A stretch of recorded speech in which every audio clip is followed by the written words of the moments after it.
आज एकदम झटपट तयार होणारी पाणीपुरीची रेसिपी दाखवते. एक मोठी वाटी भरून कोथिंबीर स्वच्छ धुवून घेतलेली आहे. अर्धी वाटी पुदिना घेतलेला आहे. 3 ते 4 हिरव्या मिरच्या, एक आल्याचा तुकडा, कोथिंबीरीच्याच काही काड्या घेतलेल्या आहे. कोथिंबीरीच्या निम्मे पुदिना घ्यायचा म्हणजे पाणीपुरीला छान चव येते. एक लिंबू पिळून टाकला आहे. मिक्सरला याचं छान बारीक वाटण करून घेतलेलं आहे. याच्यात मी वेगळं गोड पाणी करत नाही आहे. त्यासाठी अर्ध फुलपात्रभर मी चिंचेचा कोळ टाकला आहे आणि एक मोठा चमचाभर गूळ टाकलेला आहे. हे वाटण छान बारीक पेस्ट करून घ्यायची आणि गाळून घ्यायचं आहे पाणी टाकून टाकून. हा जो चोथा उरतो हा टाकून द्यायचा नाही आहे. आपण जे सुकं चाट बनवतो बटाटा आणि चण्याचा, त्यामध्ये हे वाटण टाकून त्याला पण एक छान चव येते. या पाण्यात आता सुखे मसाले ॲड केलेले. त्यात आमचूर पावडर, मिरेपूड, लाल चटणी पावडर, जिरेपूड, पांढरे मीठ, काळे मीठ, चाट मसाला, सुंठ पावडर, पाणीपुरी मसाला, हिंग सगळं चवीनुसार टाकून एक लिंबाची 2 काप करून असे ते टाकून बर्फ टाकून गार करायला ठेवलं आहे. इकडे आपले बटाटे आणि हरभरे पण छान उकडून झालेले आहे.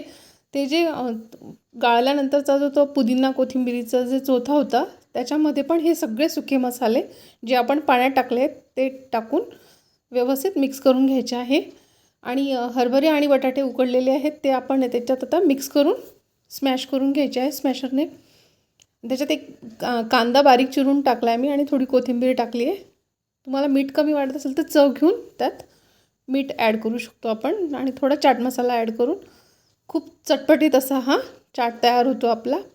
याच्याने आपण सुकी पाणीपुरीसुद्धा बनवून खाऊ शकतो. पाणी पण आपलं छान गार झालेलं आहे. पुऱ्याही तळून झालेल्या आहेत माझ्या.